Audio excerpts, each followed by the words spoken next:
Okay, so now there'll be a link for it. The link might change once we go, like live though. It might. Yeah, it's going to. It's fine.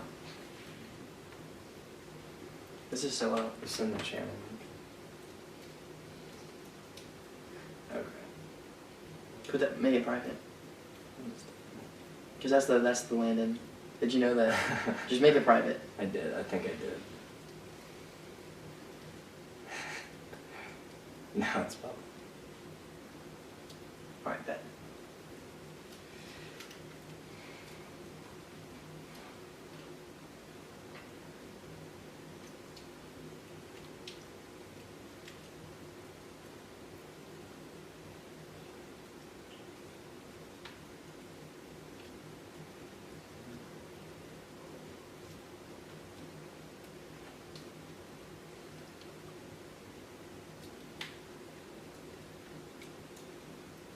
Send it to CDOT.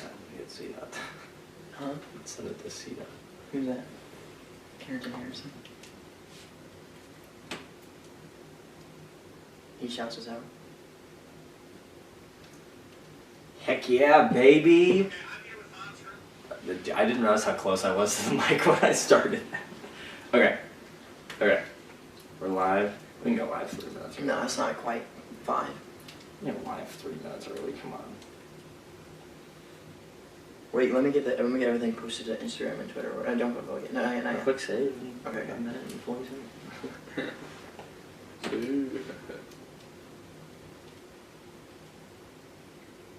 I'm gonna do the link to our channel.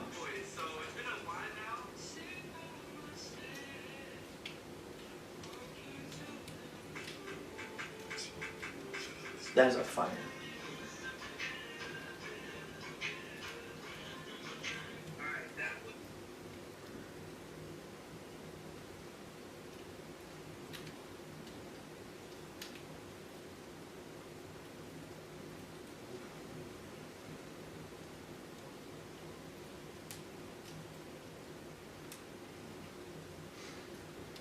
Someone post on Twitter. I'll get on Instagram. Mm-hmm. I'll be chilling. So I can post just that to a story.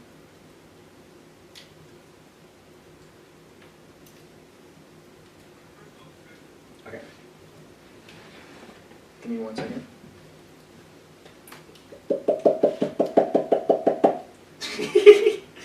Imagine I clicked public and that's the first thing to hear. Okay. Y'all ready? Yeah. Alright, 1 second. Here comes the count-in, big dogs. Sit up very straight and tall. Okay. Don't say Here we at go. all. Here we go. Perfect, like a doctoral. Here we go. 3, 2, and we are live. You want to introduce us? Yeah, I'll get the intro. Okay. In just a second. Once we are totally up and running. All right. Hello and welcome to the inaugural episode of the weekly episodic Metro Sports KC show / podcast, whatever your funk's way is. We will be announcing the top 25 for both boys and girls, as well as recapping this week's Player of the Week candidates. I'm your host, Brendan Kanabe. I'm joined here by Landon Hinkle and Joe Winfrey. Joe, break down what we got on the schedule tonight. First thing we're really going to do is kind of go through boys and girls top 25. This is, again, the metro area, so Kansas City, Kansas City, Missouri.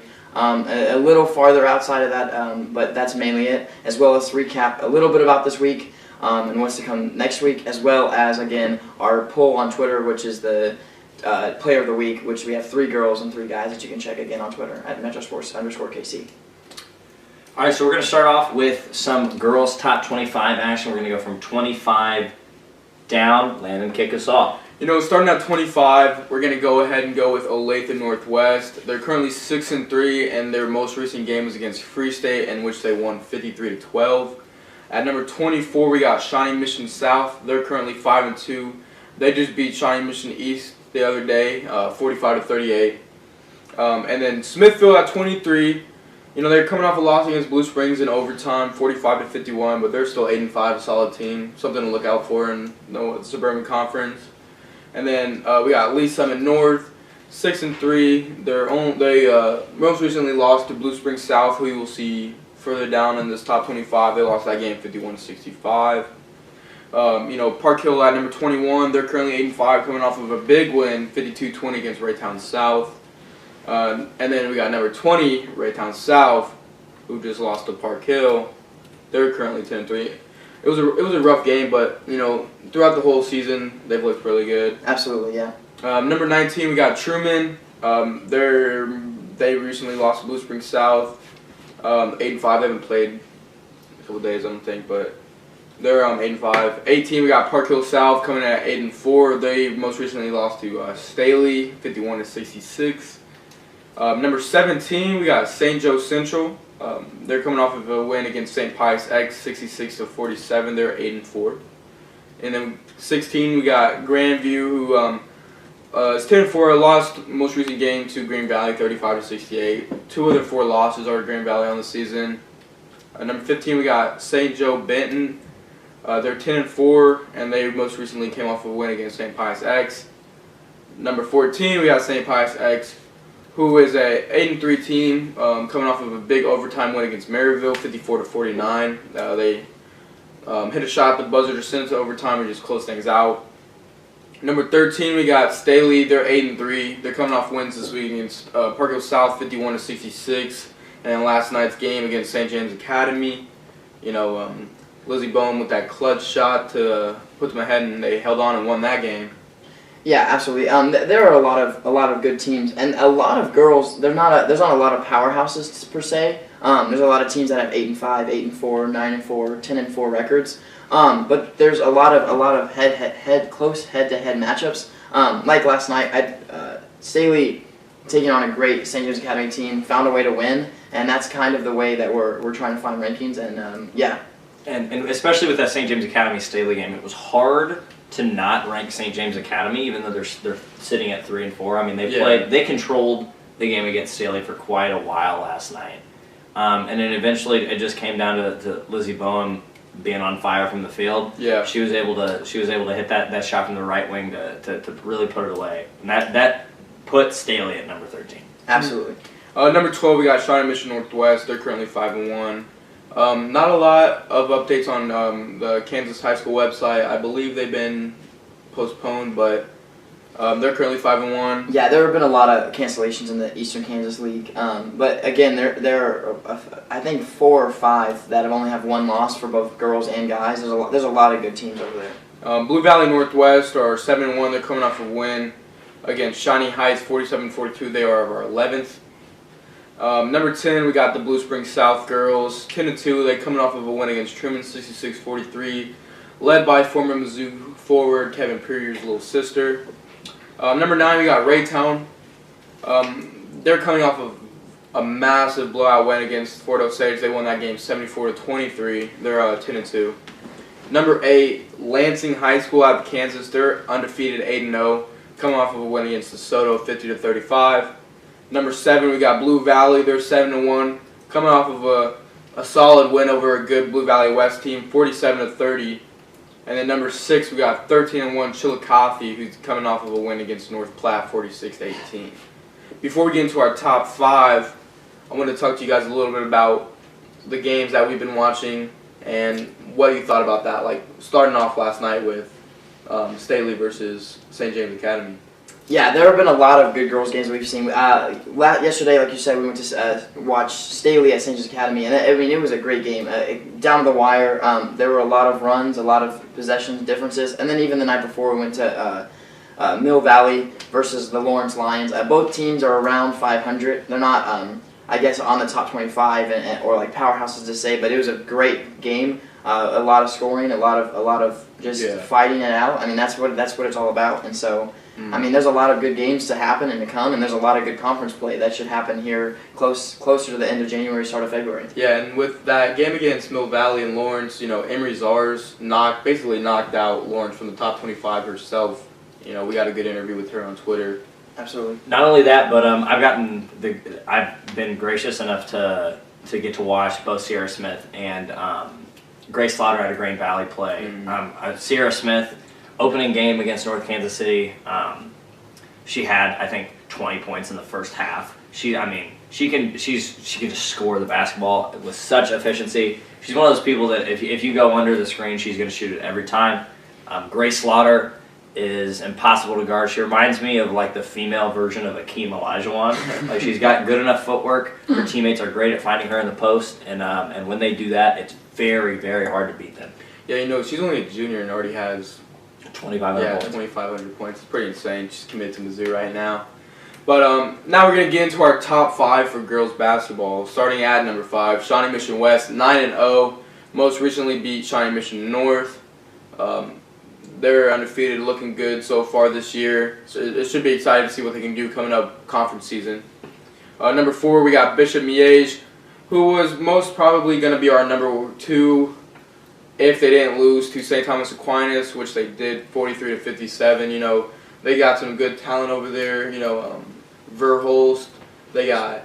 They're never going to run out of the Verhulst. Yeah. Bishop Miege it's like there's always got to be a Stark and Winterfell from Game of Thrones. It's like that at Bishop Miege. Yeah, Verhulst is a solid point guard, and then they got Gabby Artis. She's a solid scorer. She can score from anywhere on the court.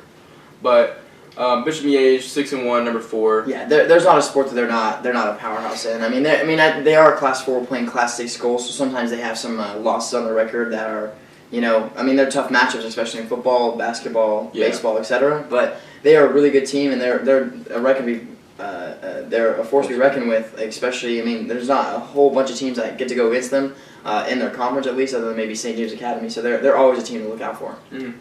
And then number 3, we got Green Valley. Grace Slaughter led Green Valley to a Pleasant Hill tournament final win over Grandview, 68-35. They're currently sitting at 11-2. Number 2, we got Olathe North. Man, they are just a fun team to watch. Grand Valley's one of their losses came to Olathe North at the 12 Chords of Christmas in Hy-Vee Arena. I was able to watch that game. Olathe North, it's just a lot of fun to watch their offense go to work. They're sitting at 8-0. They beat Olathe West the other night, 69-55, and that leads one team at number 1, St. Thomas Aquinas. They're 9-0, looking great. 2 D1 commits in their front court, and they most recently beat Bishop Miege, like we said, 57-43. Yeah, I've gotten to see them play twice. Once against Parkville South, which I do want to say before talking about St. Thomas Aquinas and how absolutely amazing loaded they are on the court. Parkville South has some very good players to look out for. Their bench isn't very deep, but Avery Simmons, just a sophomore, she is the next 2 years. She's listed at 6'1", too, as a sophomore, which is pretty crazy. Yeah, that is insane. And then Reagan Williams, the 2 of them are both sophomores, and to see them play this year, next year, and the year after that, they have a very hard conference with Liberty North, St. Joe Central, North Kansas City, Oak Park, Staley, but they are definitely a force to be reckoned with. But with St. Thomas Aquinas, like you said, Beatrice Colton is one of the best athletes we've seen. Yeah, Oklahoma commit. She was my vote for top 20 for Player of the Week last week. Yeah, she is so it's not just like last night we got to see at CBC for guys, which we'll talk about later. Someone who's so tall, 7'1". She is not only tall and big, but she's super agile and athletic. She can get the ball up from any point. She can get offensive rebounds, defensive rebounds. She's exactly what you need in her position. Yeah, and like Brent said, most recently Beatrice Colton was up for our Metro Sports KC Girls Player of the Week. She unfortunately lost out to Sierra Smith, but we kind of want to go into this week's voting, which is currently on Twitter. If you're not already following us, go ahead and follow at @MetroSports_KC on Twitter. And we're going to go ahead and talk a little bit about the Girls Players of the Week for this week, starting off with Sierra Smith from Grandview. Yeah, she won it last week, and I can't argue against it. She is a phenomenal athlete. She is so good at basketball. It's not even funny. And if she continues to play how she's playing, she could be the next 13 weeks worth of Player of the Week. Right after we posted her. 10 rebounds. The day she got it, that Tuesday, we posted in the morning, Player of the Week, Sierra Smith. She dropped 50 that night. Yeah. She is amazing.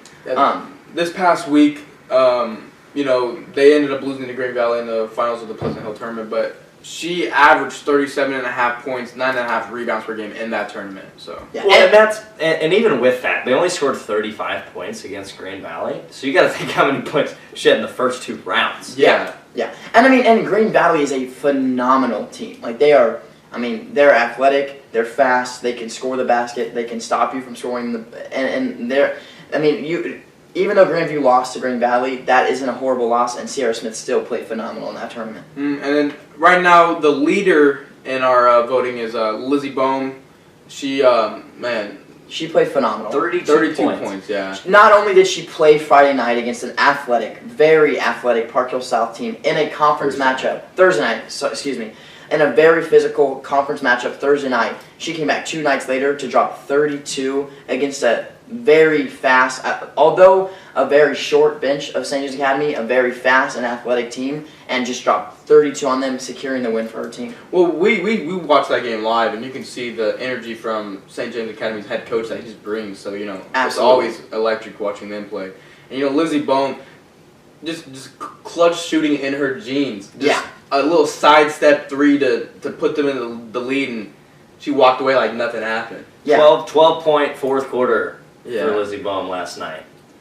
I think everyone at Staley, they are fantastic athletes there. The coaching staff is amazing, but she knew in her pocket she had the confidence. She put the team on her back, and she just shot lights out, especially in the fourth. Yeah, and she's a great leader on the court too. You can hear her, yelling out who's got who, all that type of things that you want to have a point guard leader for your team. I'm actually going to address a comment. We will get into the Lincoln Prep boys once we start beginning with the men's top 25. And then our last girls player of the week candidate is Victoria Swingle from St. Michael the Archangel. This week she's averaging 29 points per game and 4 assists per game. They recently lost to Harrisonville in a very close game, like a heartbreaking loss, but she still had 30 points in that game, and she's only a junior. Yeah, and I try not to be unbiased. I know there are 3 Missouri athletes here, but they all played fantastic this week. Victoria played out of her mind, and I know they lost, but she's just a force to be reckoned with on the court. Yeah, and if I had a vote, my vote would probably be Lizzie Bohm. Just watching her play that game, it was just incredible. My vote for my personal Twitter account was Sierra Smith. I feel like it's hard to vote against someone who's putting up 37.5 points a game. Absolutely. So right now, as the voting stands, Lizzie Bohm sits with 49.5%. Sierra Smith, almost half of the vote. 500 votes, which is absolutely phenomenal. Sierra Smith has 22%, and Victoria Swingle has 28.5%. If you're watching this live, there's 18 hours left to vote. Poll will close. We'll announce the winner. All right. Now that we've got that, let's move on to the men's basketball top 25 for this week. A lot of controversial picks, a lot of big games taking place. We'll start with some honorable mentions. We got DeSoto, who's the consensus number 26 team, sitting at 5-2. Very good. Smithville, led by a high-powered offense, sits at 9-4. St. Joe Lafayette, a team that me and Joe got to watch play this week, a gritty team, led by Camden Bennett, 9-4. Barely missing out. They did lose to both Platte County and North Kansas City this week. Yeah. Olathe North, 4-2. They just didn't play this week. It's hard to have teams in the rankings when they don't play. You'll hear more about that when we get to Free State later. Absolutely. Park Hill, 7-6. Park Hill, hardest schedule in the state of Missouri. Right? Yeah, easily. I've got to see 3 of these 5 honorable mentions. Smithville, we saw live. St. Joe Lafayette, we saw live, and Park Hill, we saw live. Park Hill, we went to both games this week. They played the number 1 Liberty. Blue Jays? Blue Jays, yeah, and they're a very good team. They're very athletic, and we also got to see them play last night against Blue Valley North. Yeah. What a game! Blue Valley Northwest. Northwest, yeah. What a game! They're up 41-19 at halftime. Grant Stubblefield comes out and wants none of that mess. Brings them all the way back. Him and Avnor Bula. Yeah, that's who we got an interview with. Yes, we got an interview with Avnor yesterday. What a game! Yeah. Well, I mean, what a game! It takes a lot to go into halftime down 22 and come out alive and win that game. Yeah. If you look at the article on 810 Varsity, I wrote most of that article, and me and the owner at 810 went in and had to talk about how I had to restructure the entire first half of the article because it looked like Park Hill was going to win by 40. Yeah. Me and Joe were able to interview Abner, and basically what he was saying was like that first half they just came off flat. They had a great week of practice, and what they worked on in practice did not translate to the game in the first half. So whenever they went into the locker room at halftime, the coach was just telling them like, "You guys are flat. Like this is not what we worked on. You guys need to step things up." And they ended up stepping things up, and Abner just absolutely went ballistic from three. One of the best shooters in the metro area coming out of British Columbia, Canada. And I think that's pretty cool story on how he ended up at Blue Valley Northwest. And I feel super bad for Park Hill because they are a phenomenal team. I mean, we didn't get an interview with Marquez Bell, but at the end he walked out of the locker room and he was just like, how does that happen? Like, how did we let that happen? And not only that, I feel like we just need to stop going to Park Hill games. Yeah, I mean, but they lost to the number 1 and the number 5 team, and it's hard to drop them out of the top 25. But with a 7-6 record, it's hard to keep them in at the same time. And if you look at it, we've been to 3 Park Hill games. Mm-hmm. North Kansas City. Yep. They lost by 5. Yeah. They have a hard schedule. Liberty, lose by 5. Yeah. Blue Valley Northwest, lose by 3. Yeah. So, I mean, that's 3 close losses against 3 really good teams. By the end of the year, given their conference schedule, there's a pretty good shot they'll be back on this. Yeah. We're gonna go into a Park Hill game again, and they're gonna look at us and be like, "Yeah, they're not gonna. Yeah, we're gonna be off the pass list of Park Hill." I mean, I love Park Hill though. I think I'd rather have my losses now than when conference season starts, or when district season starts. Well, the district is so stacked. They're gonna play a top 25 team in the first round. The Park Hill district is super difficult. I mean, Staley, Liberty North, Oak Park, Northtown. I mean, they have phenomenal teams, top to bottom. Well, one of the things that my football coach told me when Tonka is like, make sure we're catching stride at the right time. We don't want to my junior year we started off the season 6-0 and ended up losing the rest of the games of the season. We caught stride at the wrong time. Park Hill, they're getting better and better even though they're losing games. Like they can look at this Blue Valley Northwest game and look at the negatives and turn them into positives. Like absolutely, we couldn't hold on to a lead. But here's what we need to do differently. I feel like they're going to be fine. Yeah, and then to answer your comment, Lincoln Prep is a fantastic school. Sadly, I want to give props to Lincoln Prep. They played a game. They had multiple players out with COVID, and they said, you know what? I don't care. We'll take the heat. If we lose, we lose. I'm playing some people. They're gonna get some minutes, and I love that mentality that some schools just aren't doing. They're like, hey, we got our 2 best players out. I'm gonna sit. Yeah. And I love that from Lincoln Prep as well as Olathe South. I mean, their head coach is like, I'm playing no matter what. I don't care if I have to sit 16 of my top 16 guys. I'm playing a game because I'd rather get my guys some minutes than just take a loss off the record when it's not. Yeah. Exactly. I mean, by the end of the year, Lincoln Prep also, I believe they're an independent conference. Mm-hmm. Yeah. So I would not be surprised to see them back on this list. Well, they're still looking for opponents. Yes. If you're watching and, you want to play Lincoln Prep, go hit them up on Twitter. They're ready for anything. Yeah, absolutely. And middle-aged white male AAU teams don't count, by the way. So I'll let you know. Bishop Sycamore. Bishop Sycamore. Okay. Might have to create a Metro Sports KC high school. Yeah, Metro Sports KC Prep. And then we're going to get into the actual top 25 now. So 25th, we have Raytown. They're 8-5. So much better than their 8-5 record. They've got a big win over North Kansas City. Mm-hmm. But they do have big losses to they've lost to Liberty. They've lost to Staley twice. So it's just one of those things where, again, like Park Hill South, or Park Hill, I'm going to say Park Hill South every time. Like Park Hill, they play a really, really tough schedule. There you go, Joe. So their losses came at Rockhurst, top 25, Kickapoo, returning state champ, Staley, 12-2.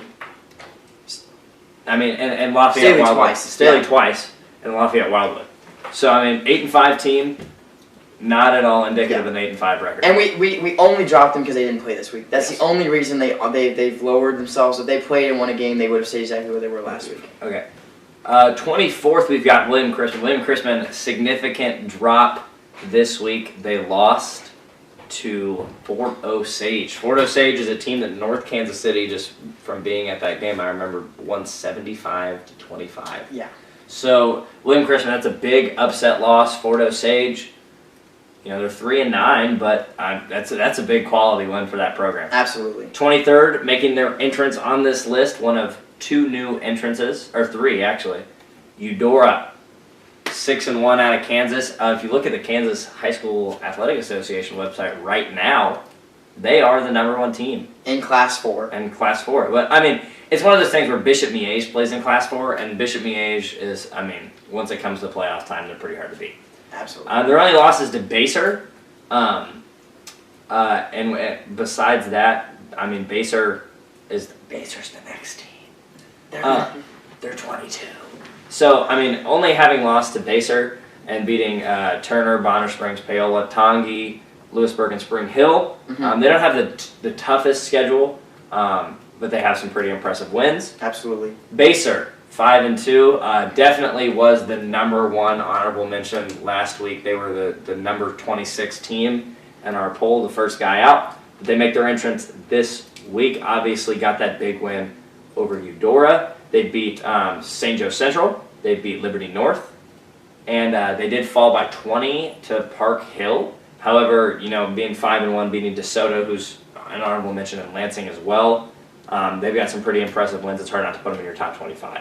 So they're going to make their debut at 22-21.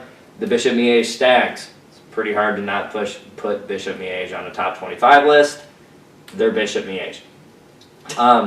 Bishop Miege, led by a friend of the show, Christian Bowen Webb, his little brother. Yeah.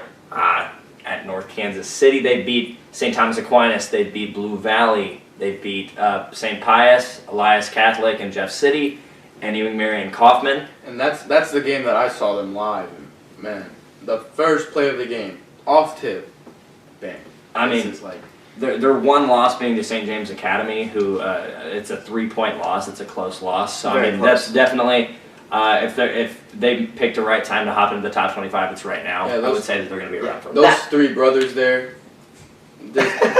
They find a way every year. Yeah. And if the one team I'd rather lose early is St. James Academy because they're going to play them multiple times down the stretch. They're both Class 4 in Kansas, and they're both powerhouse schools in all sports. Speaking of St. James Academy, they're the next team on the list. I didn't have the record down until just now. St. James Academy, 5-3, lost yesterday to Park Hill South. Park Hill South looking like they're catching their stride a little bit. Park Hill South defeats St. James Academy. They've got a loss to North Kansas City. And I believe their third loss is to Blue Valley North. Blue Valley North started the year so on fire, starting to slow down a little bit. However, St. James Academy, still a top 25 school, number 20. Number 19, that very Blue Valley North team, Blue Valley North, started the year on fire. I believe they were 5-0 to start the year, or 4-0. They beat Olathe East. They beat J.C. Harmon. They beat St. James Academy by 1, and then immediately followed that up the next day with a big win over Blue Valley Northwest. Their Blue Valley Northwest only loss so far this year. The Huskies got back at them, though, and then they got beat by Blue Valley, and they've suffered 2 straight losses to West and Southwest. So kind of starting to fall off a little bit. Hopefully they can regain that ground. They set at number 19 in this week's poll. 18th, we got Pembroke Hill. Pembroke Hill has not played this week. They sit at 8-2. We just retweeted as the show began Ben Miller's highlight reel. Ben Miller actually lived right up the street from me as a kid. Nice. I went to his first 9 birthday parties. Ben Miller, great kid. They've got the Conley brothers. Yeah, they're. You could tell if you watched Pembroke Hill over the summer or you watched any AAU team that Pembroke Hill kid played for. The Conleys were going to go crazy this year. And what helps them is that they, again, Class 4, but they're hosting their district tournament. So that could be huge to allow them to go to state. If they're on fire and at home, I don't see them losing. I really don't. And then next at 17, we got Platte County. Platte County, we got to watch Platte County play this week. Absolutely. Got to watch them play against Blue Springs. They lost by 6. However, Platte County, Sean Damian Bradley was in foul trouble. The 4-star, maybe even close to a 5-star DN. 4-star, 5-star. I mean, he is 4-star on 24/7, but he's 5-star on other sites, so we're gonna say 4-star. I mean, he's crazy. 6'6", 210. Yeah. They rebounded that Blue Springs loss with a win over St. Joe Lafayette, who's the number 28 team really in this poll. Yeah. They look good. They're sitting at 10-2. Their only other loss is to Ruskin in a 90-86 overtime shoot. And it was at Ruskin. Yeah, and it was at Ruskin, and I want to say Ruskin has some It's the best under 500 team. Yeah, Ruskin is the it's best not even funny. under 500. I mean, they're really, really athletic. They have a hard schedule just like Park Hill, but they have some great talent. They have not only great talent, they have great coaching. They have a game on Tuesday. They have a game that if they continue to win, I could see them making the top 25. They're a very good team. They just had a hard schedule to start off with. You know, speaking of games on Tuesday, Platte County is going to hope to move on to 11-2 against a Tonka team that I obviously have a bias towards. But they've been looking pretty good lately. They've been looking pretty good lately. So don't sleep. Don't count Tonka out. Yeah, they've had. It's not like in our poll, Jason Essex is there. He's 28 and 5 points. Take the under. I'll be live at that game, providing live coverage for you guys on our Twitter. So go ahead and follow that one more time at at Metro Sports _KC. Shout out at Blue Valley too. Okay, next, moving on from Platte County, we got Rockhurst, the best 8-5 team in the state of Missouri. Most likely. They have a big losses to, I believe they've lost to Staley. Maybe even twice. I think it was once. But Rockhurst, they're one of those teams where every year they started last year off 0-8. Yeah. And finished in the top 25. So they're a great school.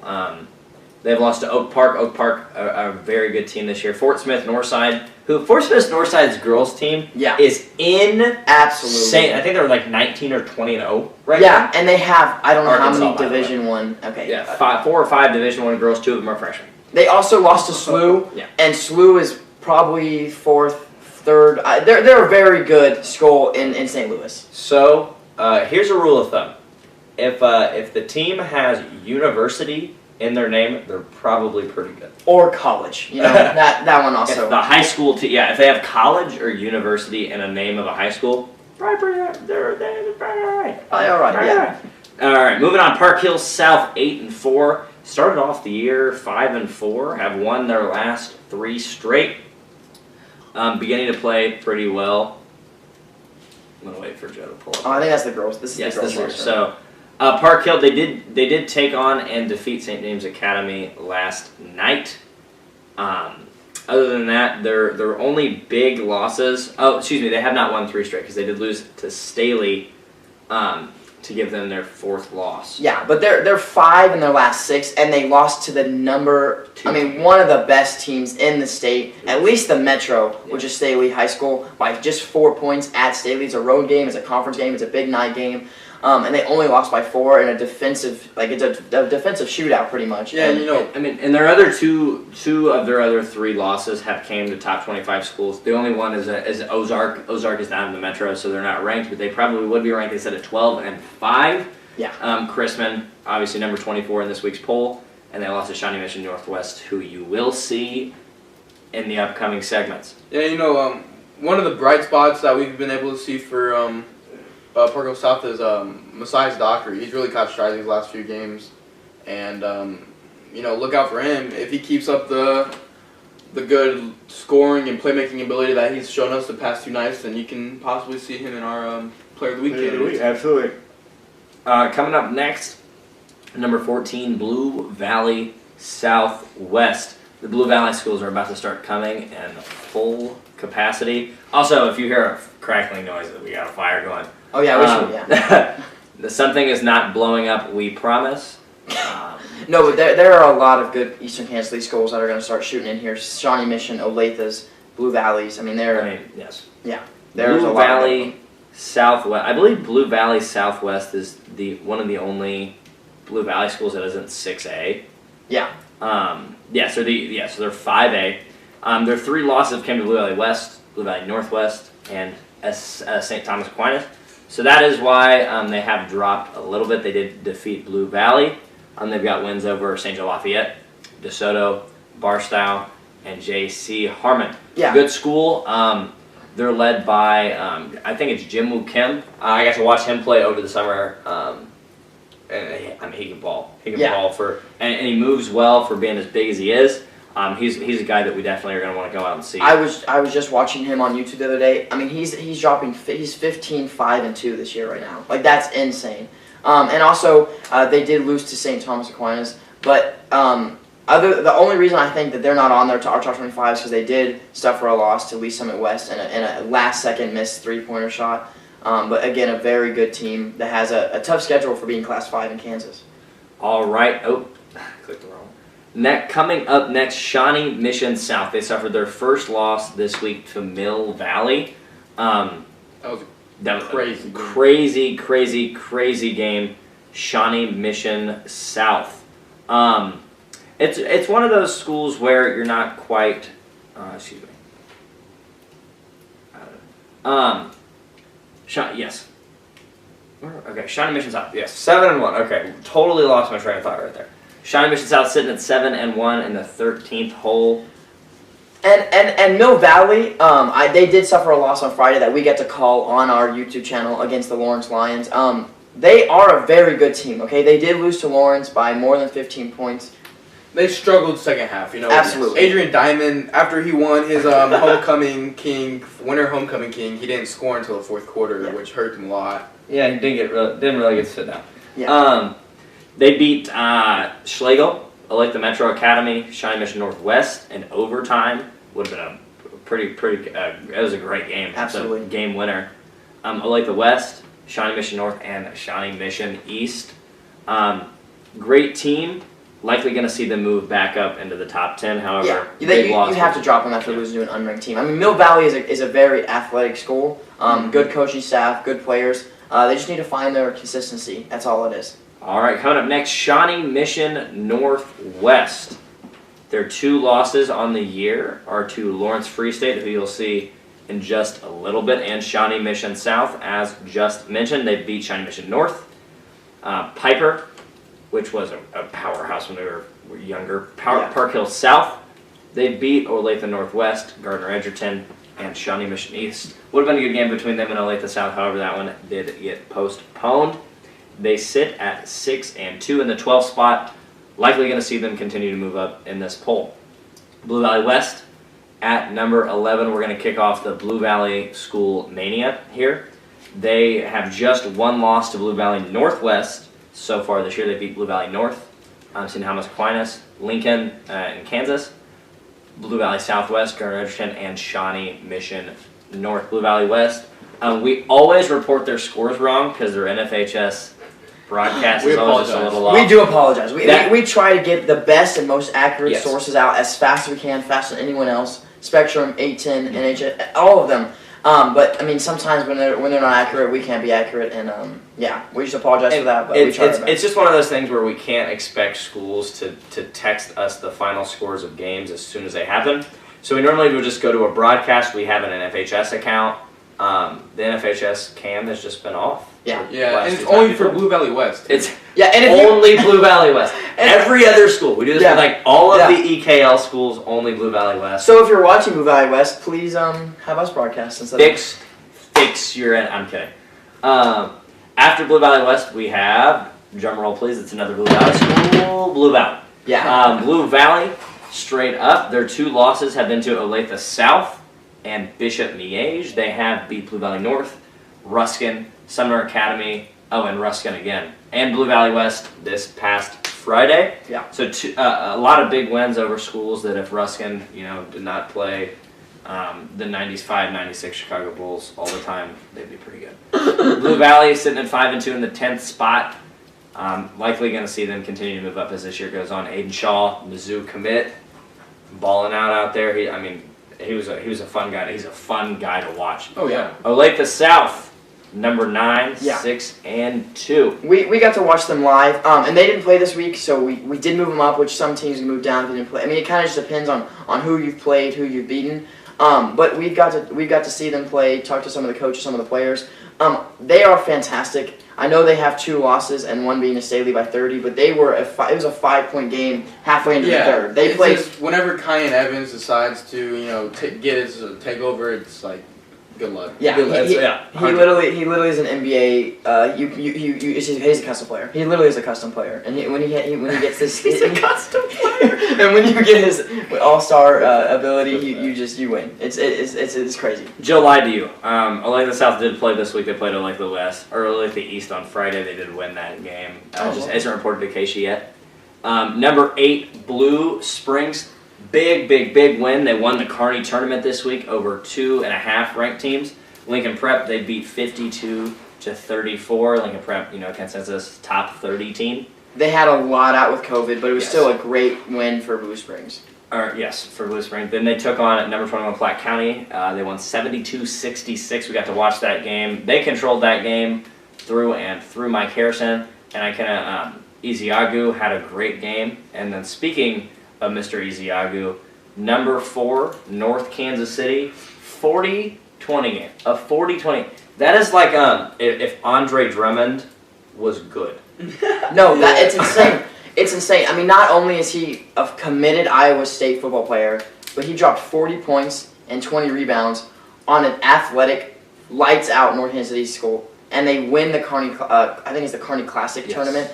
But they played phenomenal. I know they did lose to Park Hill South in overtime by 2 points, and they're lower on our list, as well as losing to SLU, again, one of the best St. Louis schools.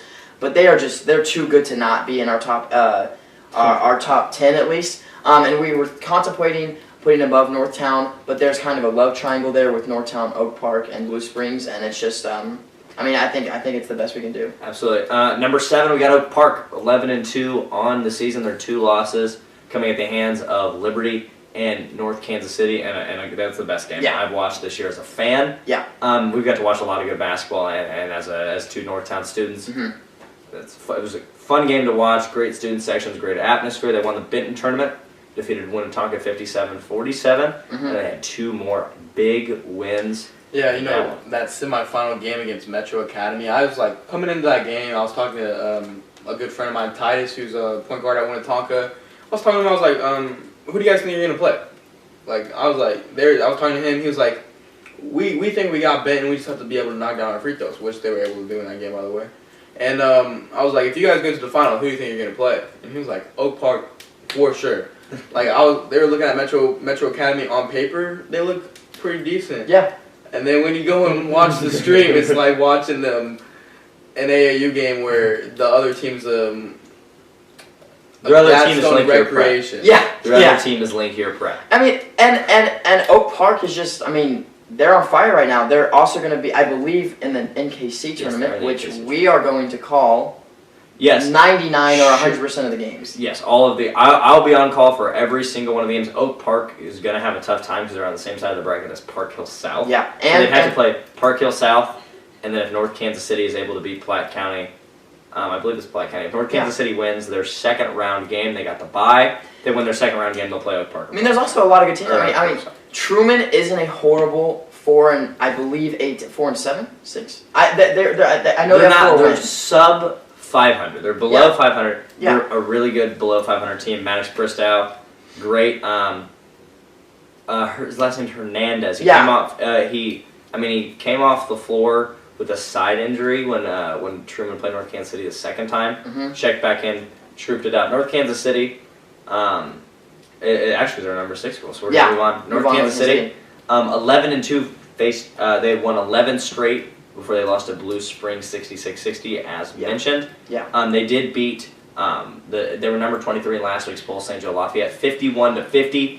What a game! It's one of those things where North Kansas City, if they're tied or losing or winning by less than 3 in the fourth quarter, they've got a shot. Yeah. Regardless of how.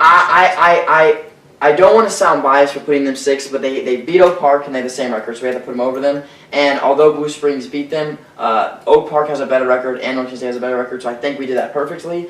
The only thing that scares me with North Kansas City is they get beat by big men. Like, it is not, I mean, Dallas Whitney is a great 6'6" athlete. Iverson Neal's, I think, 6'4", 6'5". John Elfels, 6'4", 6'5" as well. It's just, you guys don't have a solid, true True center. And True, that's like a 6'8". We don't have John Bull. Yeah, and that's exactly what Edwin Fritz says. To me, the team as well Just as call him by his government name. okay, Ed Fritz. Sorry, one of the best coaches in the metro area. Coach Fritz, if you're watching this, I'm sorry on behalf of the Metro Sports Council. But we don't have a traditional big man. But North Kansas City is still a good school. Again, Oak Park and Blue Springs just as good. But that leads to Lee Summit. North Kansas City did beat Lee Summit at the William Joel Classic. But Lee Summit is on a roll right now. They almost lost to Rockhurst.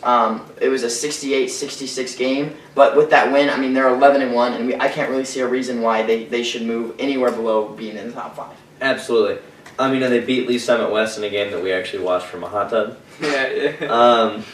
But besides, Lee Summit is a consensus top 5 team in the state of Missouri. They're really good. Moving on, number 4, moving up after a big win over Park Hill South, down 22.5, came back, stole the momentum.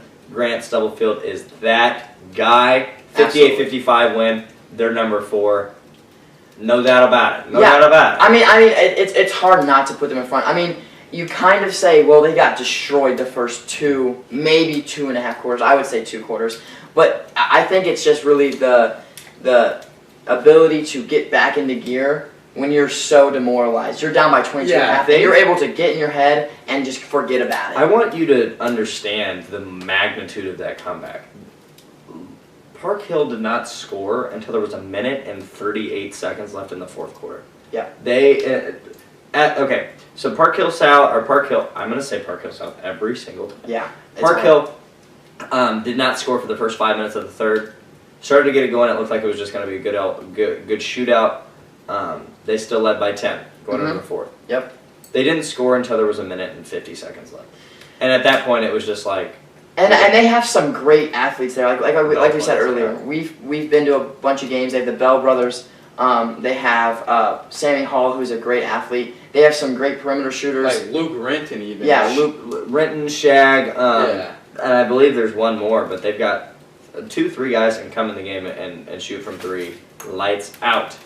One of their problems is kind of like North Kansas City. Like, they don't have a solid, true big man. Yeah. Their tallest guy, I believe, is like 6'3", 6'4". Yeah. They're just a smaller team that plays small ball regardless of what lineup they have on the floor.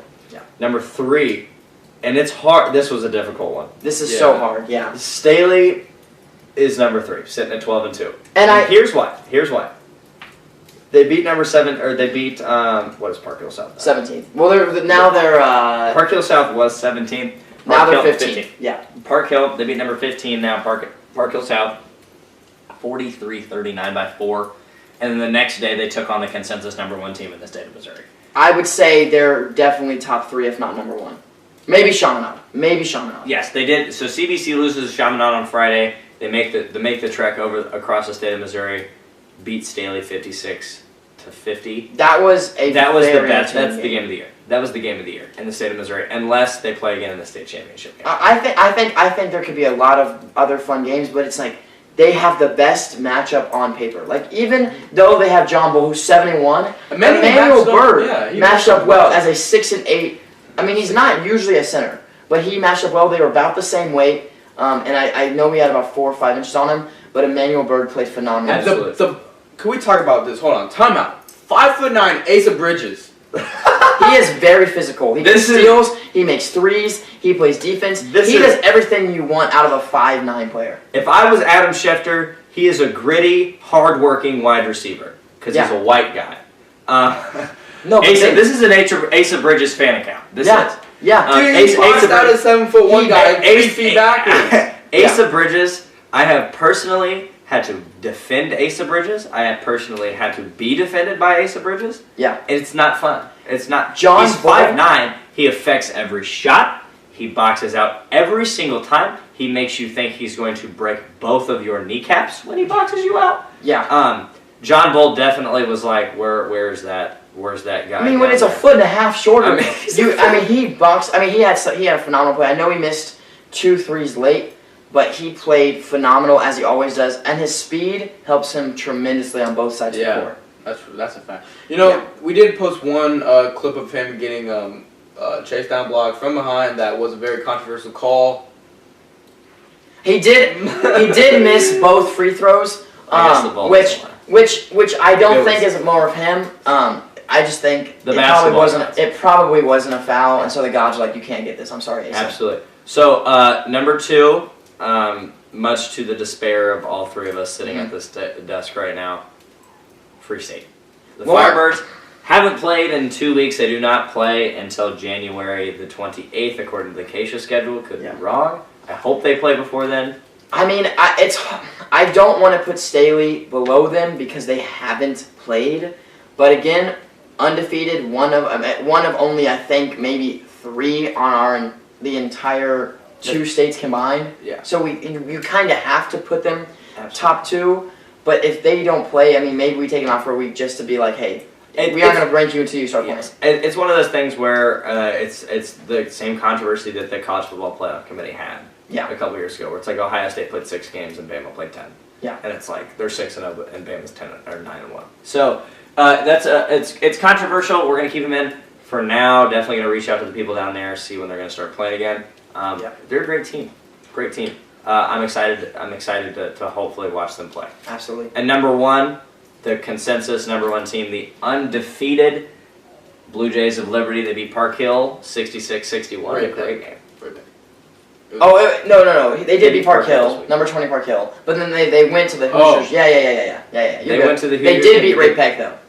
At the Hoosiers gym? Yeah. Okay. I knew they played in the Hoosiers gym because I follow them on my personal account, and I've seen that on Twitter. It's a great honor for them to be able to play down there. Absolutely. And with that, Liberty hosts the C.W. Stessman tournament this week. That's going to be a good one. That first game, the first game shouldn't even be a game. Yeah. It's going to be a legit murder. Like, I don't know if Liberty plays KC East in the first game. I don't know if KC East will be able to have a basketball team after that game. Yeah. Okay.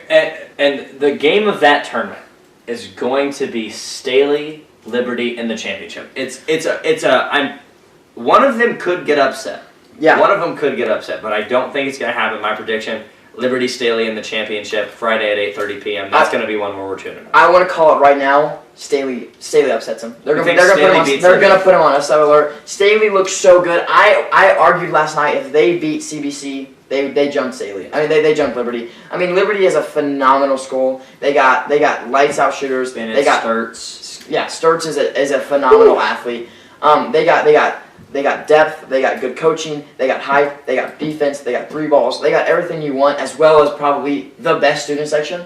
Absolutely. Yeah, and I want to say right now, not in a bad thing, but kind of a bad thing. Staley, can you please chant when there's 1 minute left? When there's 1 minute left, you're playing the best team in Missouri. You're playing the second best team in Missouri, the 3rd best team in Missouri, the best team, one of the top 5 teams in Missouri. Can you please say D up, defense, something? Can you clap? Yeah. Can you cheer? Can you do something? Can you do something when you're down by 3? Again, it was a phenomenal game. I can't wait to see what happens. But that's it for our top 25. Top 25. Tell us what we did wrong. I want you to be rude to me. Yeah. With the Liberty tournament, though, coming up the Stessman tournament, I wouldn't be surprised if William Crispin messes around and beats Staley.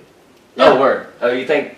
I think if everyone's healthy, it could happen. Imagine that William Crispin beats Staley and lost to Fort Osage. Hey, I mean the Jets beat the Titans, and the Titans are the number 1 team in the AFC. So I mean anything can happen sometimes. Yeah, it's really any given day with high school basketball. That's why districts are so crazy. Oh yeah, absolutely. So with that, we did kind of go a little bit over time. That's okay. Players of the week on the boys' side. Leading the vote right now with 36% go vote on Twitter. Same Twitter account, Metrosports_KC. Jason Essex, 28.5 points, 12.5 rebounds. Phenomenal. It's a double-double. Man, and coming into that tournament, Tonka's lost almost What, like 7 or 8 in a row? 8 in a row. They won their first 2 games against East and Southeast. And after that Barstow game, they just went downhill. Yeah. Good performances here and there and just tough losses, And coming into that tournament, I was like, I talked to some players, Jason, Jonell, Titus, Jalen, and I was like, you guys think you have a chance, Game number 1 against Northeast, they all thought they were going to win. Yep. And it was a pretty easy game. Yeah. Jason had 25 in that one. Titus had a triple-double. And that is very hard to do. 11. He had 11, 10, and 10. He'll argue and say he had 15, but he had 11, 10, and 10. Yeah. Game number 2, coming into it, Benton's a really good team. Yeah. I feel like if Benton didn't lose to Winnetonka, they might be in our top 25. Yeah, I agree. St. Joseph Benton is really good. I mean, there's some. I mean, they have to go against St. Joe Lafayette, and they're probably the best team in St. Joe. But Benton is going to give them a run when they play. But yeah, that game, second game, Jason pulls off a 32-point performance and ends up leading them to the win in overtime over Benton. Absolutely. And going into the Oak Park game, that you couldn't have done worse than the first time we played Oak Park, that we lost by 40 points. Yeah. So coming into that game, they were just like, might as well just have fun. They all think. I was talking to Jalen. I was like, as long as you guys don't get 40 balled again, I don't think it's that big of a deal. He's like, we're only gonna get 30 balled. It was a 57-point game. Yeah. Okay. Things are looking bright for them. Next up, second in the poll, Mr. Ikena Eziogo.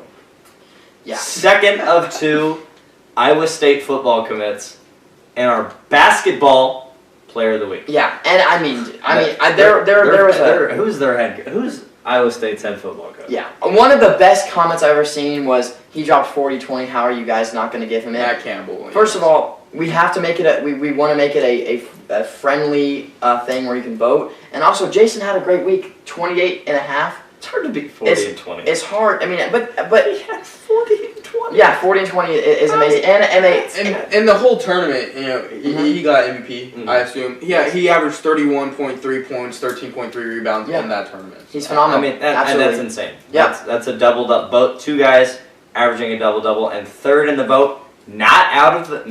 It's a really tight. It's very close. 36, 33.7, and with 30.3% of the vote, Bryson Dean from Van Horn put up 27 and 6. Yeah. Yeah, he had 2 games this week, both of which he scored 27 points in. So I do want to shout out Van Horn. They liked every single one of our posts on Twitter and Instagram today when they saw that we posted the game on it. Yep, absolutely. Every single one. I mean, Bryson did. Van Horn is one of those teams you can't ever really count them out. They had a really good year last year. Yeah. Who was the kid they had last year? He's at Washburn now. Yeah. Yeah, I know who you're talking about. And then Coach Soller's down there. He's a MoCan coach. Yeah, they got third in state last year, I believe. Third in state. And they did suffer a loss to Truman in overtime earlier this year, but they have other than that, they have come back very their schedule's been insanely difficult. Yes. Yeah, but they're playing good again on the back of Bryson Dean. I mean, they have a chance to do a number on everyone that they play for the rest of this year. Jaden Monday, that they had last year, averaged 23.3 points a game last year. Insane. Great team. However, with all that should wrap us up for the day. Yeah. That should wrap us up for the day. Those top 25s will drop on Twitter and Instagram in just a couple hours, as well as go vote for Player of the Week. Yeah, don't forget to vote. Voting closes around midday tomorrow. We'll have that by tomorrow night for you guys. Yeah. Enjoy the 3-day weekend that most of you guys are having with Martin Luther King Day. Stay safe. Stay safe. You Kansas City peoples, it's about to snow in 20 minutes again. That's nice. Fun. Watch the Chiefs. Cheer those guys on. Go Chiefs. Go Chiefs. With that, that's all we've got for you. Thank you guys for watching. This has been the first episode of the Metro Sports KC Show. If you're not following us on socials, we got Twitter, MetroSports_KC, Instagram, MetroSportsKC. We just recently started up a TikTok. We're going to start posting to that more, Metro Sports KC. So go follow all of our socials. Come say hi to us at games. Yeah, we'd love to say hi. Starting in the next week, we're probably all going to have Metro Sports shirts on. Yep. Every game. So, with that, thank you guys for watching. We'll see you next Sunday night. Adios. Stop.